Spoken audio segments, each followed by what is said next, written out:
Hi guys, this is Rohit from CVRROCKET, and today in this video I will be showcasing you my plug-and play self-driving module, autonomous module, and the naming convention I gave under my NITHO only, and the version is Babe 0.4. Yeah, so let's get started. So the points which I will be saying in different windows displayed over there. So basically you can see all those windows. I will give one-liner description about all those things.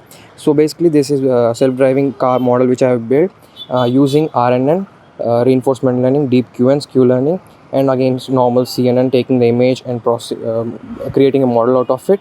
Like the images are nothing but the surrounding of the car using the camera module, and also some sensor data like lidar, and using all those and taking advantage of some and disadvantage of others, and outweighting the pros.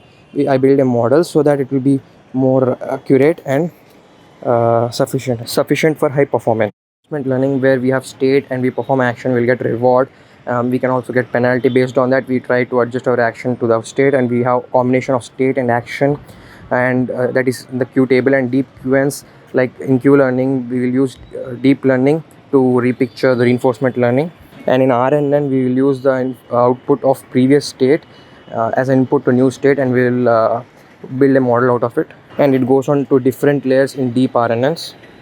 LSTM, and again a different, we have some different gates, forget gate and all the update gate, all those. With that we will use LSTM, where we can capture long-term dependencies. So where the name comes long short-term memory cell, LSTM cell. And again it semi-autonomous, again fully automatic self-driving, and industrial standards in real life also didn't yet happen. Tested in local environment which I built, CARLA, Udacity simulation, and GTA San Andreas, and also automated GTA San Andreas, like picking a nearest car using object detection, and object detection for collision detection, creating a aimbot to shoot nearby enemy.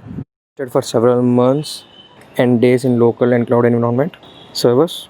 And again, as I said, a combination of all the models in the combined way: reinforcement learning, Markov decision chain process, feedback process, like reinforcementing, RNN, CNN, all which I have said, using sensor data too, and sensors too, and Q table, where state action combination, all those will be there with rewards, and deep QNN, Q learning with deep learning models, and all those which I said. So this was the description or brief about the project. Other details will be there in the description. Thank you.